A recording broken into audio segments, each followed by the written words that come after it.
नमस्कार साथियों, मैं कृष्णा। आप देख रहे हैं अपना YouTube channel Krishna sir GS knowledge में। आज की सेशन में साथियों भारत शासन अधिनियम 1858 की बात करेंगे। इनको लाने का वजह क्या थी? तो 1857 की क्रांति थी। तो उसमें 1857-58 में जो क्रांति हुई उसमें बोला गया कि कंपनी की जो व्यापारिक राजनीतिक गतिविधियां उसको समाप्त कर दिया जाए। लेकिन साथियों आप देखेंगे कि इसको समाप्त नहीं किया, राजनीतिक गतिविधियों की और मजबूत कर दिया। उसमें ब्रिटेन के प्रधानमंत्री लॉर्ड पामस्टन थे। उन्होंने क्या किया कि संसद में एक भारतीय के संदर्भ में यानी भारत शासन अधिनियम 1858 का एक विधेयक पेश किया गया। उसमें उन्होंने कहा कि राजनीतिक प्रणाली की यह नियम है कि यह प्रणाली जो नियम क्या है कि मंत्री जो है अपने प्रशासनिक कार्यों के प्रति उत्तरदायी रहे। लेकिन यहाँ हुआ क्या कि वो अपने कार्यों के प्रति उत्तरदायी तो नहीं रह रहे थे, अर्थात सांसद के प्रति उत्तरदायी नहीं थे। ना ही वो क्राउन ने उनको नियुक्त किया था, बल्कि कंपनी के अधिकारियों का ऐसे लोगों ने नियुक्त किया था जिनका भारत से कोई संपर्क नहीं था, कोई लेना देना नहीं था।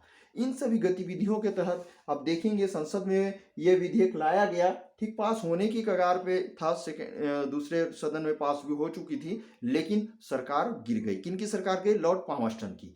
तब प्रधानमंत्री दूसरे कोई बने।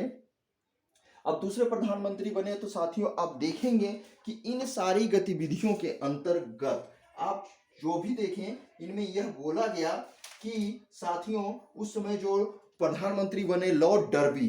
कौन बने? Lord derby. तो लॉर्ड डर्बी प्रधानमंत्री बने।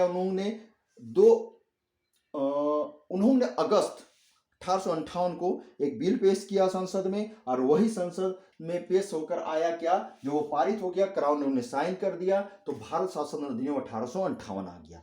साथियों 1858 का भारत शासन अधिनियम आया। तो यहाँ देखेंगे इस अधिनियम के तहत क्या किया गया कि इस अधिनियम के तहत भारत के शासन को कंपनी से लेकर ब्रिटिश क्राउन के अधीन कर दिया गया। ब्रिटिश क्राउन कहने का मतलब वहां पे राजा महाराजाओं की शासन कर रही थी, महारानी विक्टोरिया उसमें शासन कर रही थी, उनके हाथों में दे दिया गया। फिर उसमें देखेंगे पिट्स इंडिया एक्ट के तहत 1784 में पिट्स इंडिया एक्ट के तहत आप देखेंगे बोर्ड ऑफ डायरेक्टर्स और बोर्ड ऑफ कंट्रोल के माध्यम से दोहरी शासन प्रणाली की जो व्यवस्था की गई थी वो इस अधिनियम के तहत उसको क्या कर दिया गया? समाप्त कर दिया गया। और फिर साथियों देखेंगे इस अधिनियम के तहत आप गवर्नर जनरल, जो उसमें भारत के गवर्नर जनरल थे, उनको वायसराय कहा जाने लगा।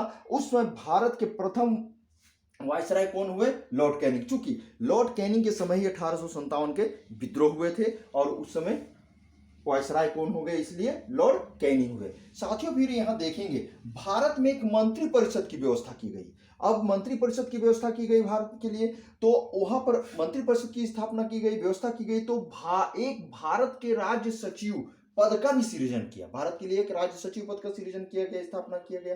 और इसकी सहायता के लिए क्या किया गया कि 15 सदस्यों की एक भारत परिषद की स्थापना की गई। और इस परिषद में कौन सा परिषद? 15 सदस्यीय भारत परिषद में, जिनमें 8 सदस्यों की नियुक्ति ब्रिटिश क्राउन के द्वारा होती थी और 7 सदस्यों की नियुक्ति डायरेक्टर्स के बोर्ड के द्वारा होती थी।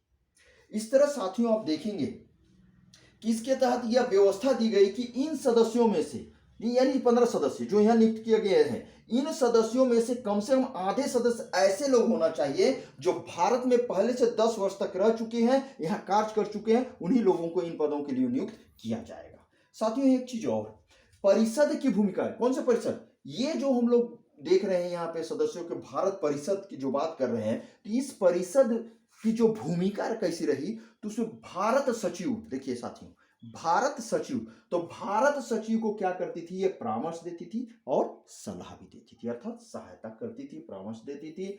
और साथियों देखिए यहाँ पे ये सारे मामला आ गया। तो साथियों एक चीज आप देखेंगे यहाँ कि इस तरह भारतीय मामलों पर ब्रिटिश संसद का सीधा नियंत्रण स्थापित हो गया। अब ब्रिटिश संसद है, कंपनी का शासन समाप्त कर दिया, संसद का क्या हो गया? उस पर नियंत्रण हो गया, एकदम कठोर एक तरह से कहा जाए। अब उनका अधिक नियंत्रण में आ गया। डायरेक्ट कौन आ गया? जो भारत में शासन कर रहे थे। और ये जो भारत सचिव जो थे ना शासन कर रहे थे, और वायसराय जो थे, ये वायसराय क्या हुआ? भारत सचिव के प्रतिनिधि के रूप में अब भारत में क्या करने लगे? शासन करने लगे। पहले ऐसा नहीं था। फिर देखेंगे राज्य सचिव को भारत से प्राप्त मालगुजारी का लेखा प्रतिवेदन संसद के सामने पेश करना पड़ता था। यानी जितने माल टैक्स सेशन ने जो लगान वसूल करते थे उसका रिपोर्ट कहाँ देना पड़ता था, ब्रिटिश संसद को। साथ ही देखेंगे साथियों, भारत के नैतिक और भौतिक विकास की रिपोर्ट भी संसद में देना पड़ता था। क्या है कि नैतिक यानी कैरेक्टर किस तरह है, किस तरह लग्जरियस लाइफ का डेवलपमेंट हुआ, ये सारा रिपोर्ट संसद में देना पड़ता था। साथ ही देखेंगे यहाँ पे अर्थव्यवस्था और अखिल भारतीय सेवाओं के विषय में भारत सचिव भारत परिषद की राय को मानने के लिए बाध्य था। यानी कि अब किस तरह का हो भारत अर्थव्यवस्था के विषय में, सिविल सर्विसेज के मामले में, और ये सब जो भारत सचिव भारत परिषद जो निर्णय देगा, जो राय देगा, उसको मानना ही था, नहीं मानने का सवाल ही नहीं उठता था। साथ ही बोला गया अन्य विषयों के कोई अदर ऐसे मामले होते थे उसको ये मानने के लिए बाध्य नहीं था। दूसरी चीज देखेंगे साथियों कि इस अधिनियम के तहत क्या हुआ ना, लॉर्ड कैनिंग बहुत होशियार बंदा थे। उन्होंने क्या किया, भारत में मुगल शासन व्यवस्था को क्या किया, जो पद था मुगल सम्राट का पद था उसको हमेशा के लिए समाप्त कर दिया गया। फिर इस अधिनियम के तहत यह बोला गया कि भारतीय से जितनी भी संधियां की गई थी वो संधियां जस के तस बरकरार रहेगी, नई कोई संधियां नहीं होगी, नए कोई राज्य को ब्रिटिश साम्राज्य में मिलाया नहीं जाएगा, गोद लेने की प्रथा को भी जारी रखी गई। साथियों इस तरह ये अधिनियम आया, और ये छोटा सा अधिनियम जो आपके एग्जाम यूपीएससी दे रहे हो, जेपीएससी दे रहे हो, एसएससी दे रहे हो, कोई भी एग्जाम दे रहे हैं, ये पार्टिकुलर आपके लिए बहुत ही हेल्पफुल होगा। तो साथियों ये वीडियो कैसा रहा जरूर इसे कमेंट और लाइक करें, बताएं, सब्सक्रिप्शन करें, शेयर करें। तब तक के लिए साथियों नमस्कार।